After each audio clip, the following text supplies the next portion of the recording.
Marlene Melendez. I am one of the youth leaders here from Casa, outside of our church building, with our pastor who has a few words for all of you today. Muy buenas tardes, chicos y chicas. Qué bueno poderles saludar desde acá de Casa de Dios. Es un tiempo frío, pero conversando con ustedes es un tiempo de calor.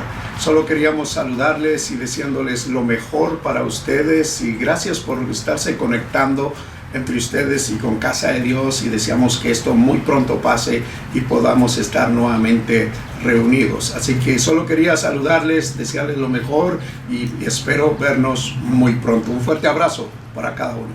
Yes, as we are outside recording today, to remind you that the church is not just a church building, it is all of us. Whether you're there or here or anywhere, we're going to stay connected.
Yeah, man. 2 hours later. Hi guys, welcome to Casa Youth. We're trying to stay connected with you guys. Thank you for joining in. We look forward to being with you here with you today. We're talking about how to stay connected, and I know it's hard while we're going through all of this, but one way that I've tried to stay connected is through texting friends and family. I've been able to still go to work, but it's just from work and home, so it's been hard to stay connected. But we're going to talk about that today, and each of us will share how we've connected. So Katla, how have you connected so far? Basically I've just been hanging out at home with my kids because, you know, stay at home mom. Basically my whole life is a quarantine, so sad face. Yeah, but I've also been working really hard and trying to stay connected with you guys, you know, texting. We did that Zoom thing, and we're just, you know, working hard to not lose that connection with you guys. All right, Carmina? I've just been so busy at work. It's been so busy, so I've been working a lot. I've been staying connected with my family through text, just seeing how they're doing. And that's pretty much what I've been doing, working. Hi. So we're going to dive right in today. We're going to talk about how to stay connected with our friends, how to stay connected with God, and how to stay connected with our family. I want to talk about how we can do that. I think as young people, it's easy for us. I will include myself in the group. It's easier for us to stay connected in this day and age. I want to share a Bible verse where it says, in Proverbs 17:17, it says, "A friend loves at all times, and a brother is born for a difficult time." We can say that we are living in difficult times right now, that's for sure. But what's the best way to stay connected? Using the technology that we have. I feel that we are born for such a time as this. The Bible talks about how each of us were created at a certain time in a certain era. And we were all created right now to kind of overcome this situation. And we can use technology to our advantage to stay connected. Just how we did about a week ago when we did that Zoom meeting and we did that virtual scavenger hunt. That was pretty fun, and although we were all at our homes, we were still be able to stay connected. And like always, we've continued to use the apps that are available to us. So we are lucky that we get to have Snapchat and Instagram and good old Facebook and TikTok, which is something I'm trying to figure out how to use. It's kind of been hard for me, but just the other day I'm going to show you that Rogelio and Giovanni sent me this really cool video that I want to share with you guys. Sin hacerle daño a nadie, alegría en la buena y en la mala.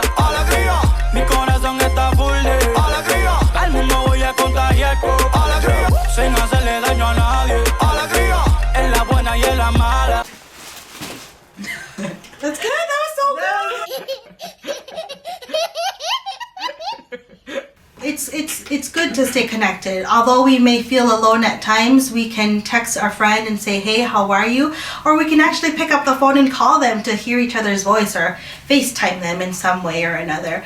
But as we stay connected to the friends that we choose, I want to remind you that God chooses us as his friend as well. The Bible talks about in John 15:15 that Jesus himself calls us his friend.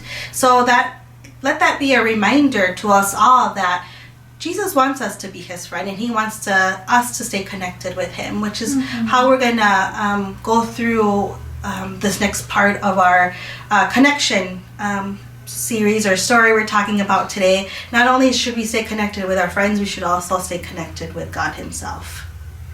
And Jesus is our friend. And just as with any other friend, it's important that we maintain a relationship with them and with God. It's good for us to maintain a relationship with God.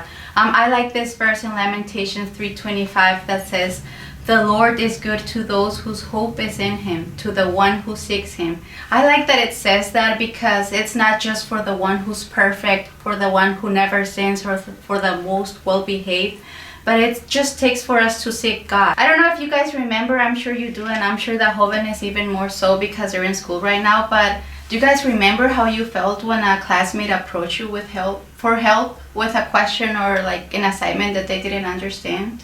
How did you guys feel?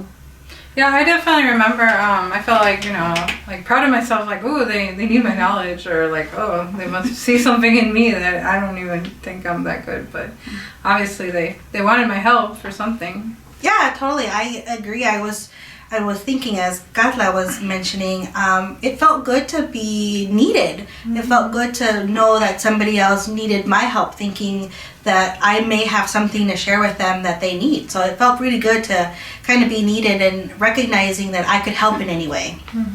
Yeah, that's like, we all feel good. I remember too that I felt really good when they approached me and they asked me for help, because I felt like they thought of me as smart. And even if I didn't have the answer, I try to come up with a solution in order to help them, because it's our nature. It's our nature to help others when they seek our help. And that's God's nature too. It's his nature to help us and protect us and love us and accept us. So in this time that you have at your home, that you may have more time, I'm going to challenge you, and I want to challenge them, and I want to challenge myself to seek God and to discover something new about him, something that you didn't know about him. I'm sure he's going to surprise us all. And even if someone has not put their full trust or their full hope in God, we can start by seeking him. That's all it takes. And we can seek him by ourselves as individuals, but we can also search for God as a family. And when a family seeks God, when a family puts their hope in God, big things happen. Amen. Yeah, definitely. I think families are amazing. Like Carmina was saying, putting your hope on God and trusting him. And, I just think about my family, and there's like all this craziness and all this sometimes drama, and sometimes, these weird things that may happen, what happens. I remember my mom used to say, like, well, lo que pasa en la casa se queda en la casa. Like, what happens at home stays at home. So, we got all those little secrets at home. You guys all do. Yeah. We all do. But before I go ahead, I want to ask you guys, like, how is your family different or weird or messy, or, I don't know, just put it out there. Like, what can you guys share? Madeline, do you have Oh gosh, something that I'm willing to share? You're putting us on a spot here, Carla. I don't know. My mom and I have always been kind of together since I was little. I'm an only child, so everything we've done, it's together. Whether it's late night parties before we knew God. My mom and I used to party hard together. But that's kind of an odd story. So maybe you and I can connect later and I can tell you all about it. But certainly we all have little things that in our family that we've done, that, like Carla says, what happens here stays here. But that's definitely one thing I remember. My mom and I have always been very close, maybe a little too close, but that's just how it is. That's just how my family was. So hopefully things will only get better from here on out, but we'll see. Oh my God, when we all get together, it just it doesn't seem like it, but we're just so funny because we're comfortable with each other, and we just don't have any mask or anything, any other face. So we just like are making jokes and just get so funny, and we're just laughing all the time. I want to see that. It's No filter. Yeah, right? Yeah, so like I said, you know, like families, you know, we all have our quirks, our different, you know, stories, our different experiences, and, you know, it's great, but at the same time, you know, there's a lot of situations that can happen within a family. And, you know, when I think about families, you know, you think about like how God created families and like what he meant, you know, for us to be connected, not just with our families, but like I was mentioning, obviously with God. First of all, that's what he desired since the beginning, but also with like friends and just other people, community. But here's a question. So what do you guys think God created families? Do one of you guys want to answer that? Yeah, I think God created families.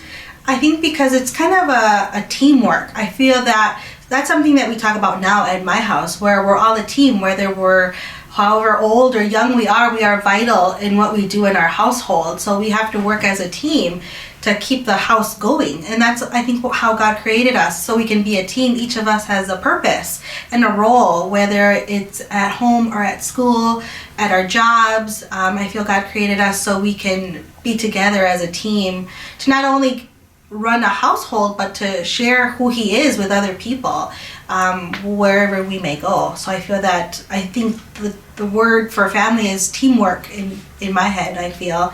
And that's why God created us, so we can be in communion and together and not feel alone.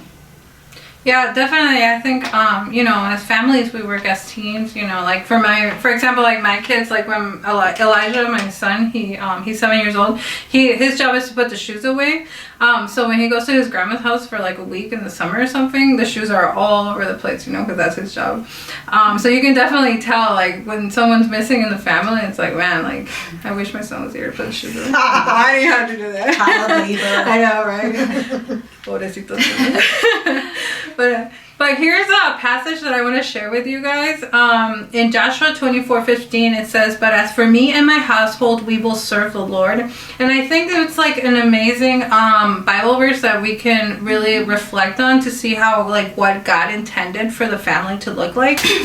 All right, but ask yourselves this question. If my family was asked to make a choice right now, would we serve God even if everyone around us is not choosing to serve God? Or would you be like Joshua and said, I'm choosing God? You know, so I think right now, like, with everything going around in the world, it's just like super difficult to make choices. You hear all these like different controversies about like, is it serious, is it not serious, should I do this, should I not do this? Like, people are like attacking each other at the store for like toilet paper and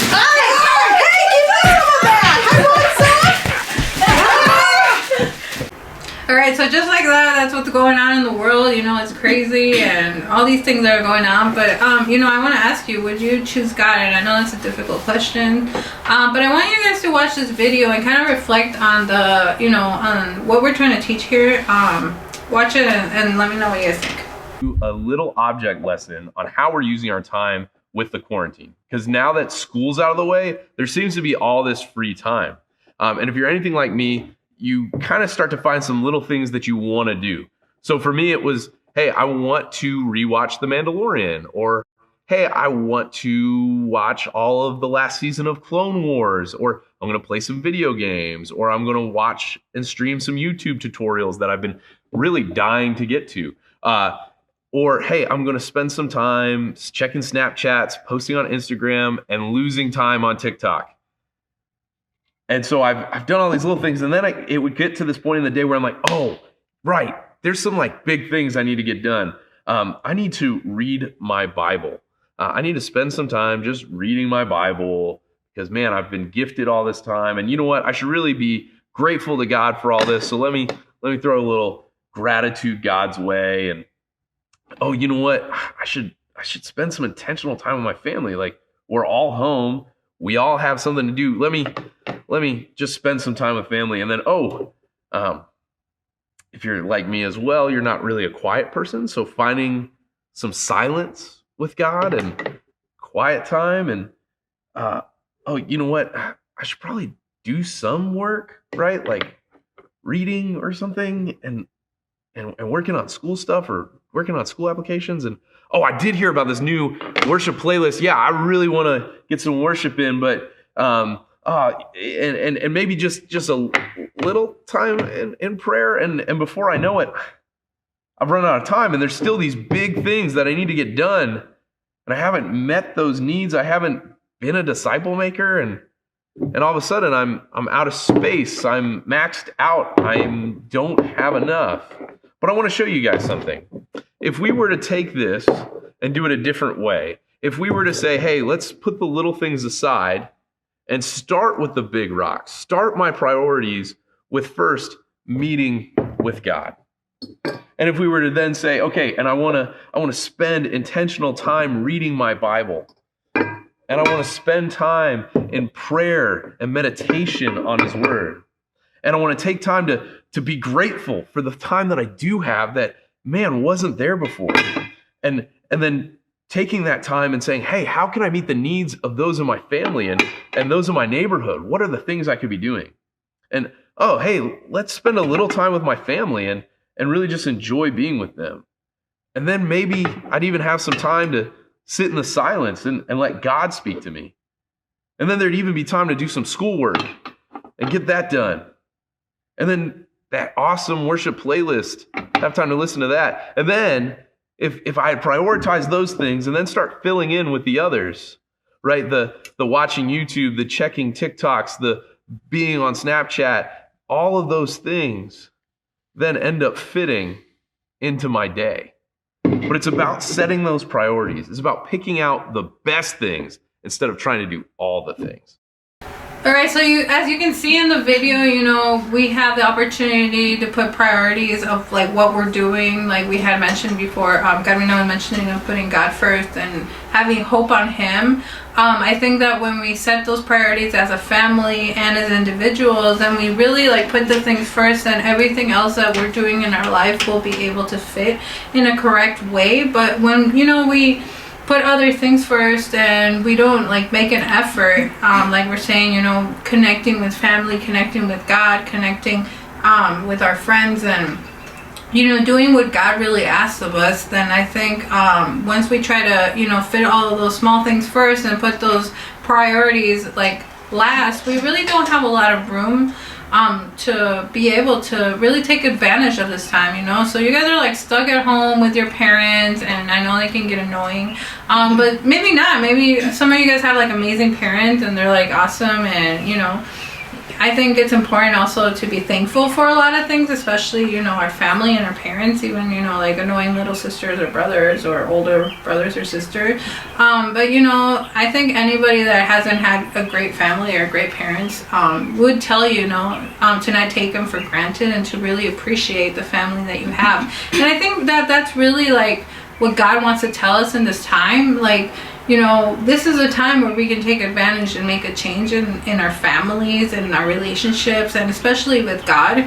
And like sometimes like parents, it's difficult to be in close quarters all the time and like be seeing each other all the time, especially because they go to work, you go to school. But I think as we take advantage of this time, even if they're like nagging you or not letting you stay up, or not letting you go out at 2 a.m, or even like outside your door right now, I think if they love God, they're trying, they're making an effort. I think we need to really recognize that you guys are one of the lucky few that have that family structure and those parents that really do care. Yeah, totally. I think beyond lucky, I feel that we're blessed to have parents who not only want to follow what the governor or the president of this country is telling us to do, but they also are trusting God and saying that they will trust in whatever God has to say, but we have to follow the rules that are set for us. So they're not there just to nag you because they're bored. I think they're there just to make sure that you're safe and you're healthy. So it's a blessing to have great parents like that. Not all kids have that. Not all kids get the opportunity to have loving parents that show through the nagging that they do care. At the end of the day, para sus bienes. It's for your own good. You may not realize that now, but one day you will be parents as well, and you'll remember this time in your life where we all had to go through this together, and we were able to survive it. And because we've had good parents, because we have good friends, and above all, we have a great God that really loves us and wants us to follow those rules that are set before us. So. Yeah, one point that Madeline was mentioning is I was looking on Facebook and I saw this meme where it's like when you guys are parents, and you're talking to your children about the quarantine 2020 coronavirus, and you have flashbacks about no toilet paper and like being stuck at home forever, and it's like gonna be that traumatizing, where you're gonna have therapy after this. So, hopefully it doesn't get to that point, but the point that Madeline was saying, it's like, sometimes we don't see the point of view of other people or what families are struggling with. Your parents might be struggling financially, and you guys are not the providers at home. Most of you guys aren't. So I know that is not something that is right there on the top of your head. But I just want to encourage you guys to see the other side of how families struggle during this time, or the struggle that could be going on with your parents, with everybody around you, that and the same with you guys. I know it's hard because many people might think, they're just watching Netflix all day and not doing anything, and they might not be struggling. But I think as we balance it out and we reflect on how our parents are struggling, but also hoping that they'll understand your side, I think we can really find a compromise to make this a good situation and a better situation. And maybe many of you guys are like, I'm following the Lord, or I believe in God, but with my family it's hard, it's difficult, there's tension. And I just want to encourage you guys to know that in the Bible, there's a lot of messy families in the Bible. It talks about all these families that there's these difficult situations. These brothers sold their brother as a slave. That's crazy. Brothers haven't done that, but that's good, right? So not yet. Probably wish they could.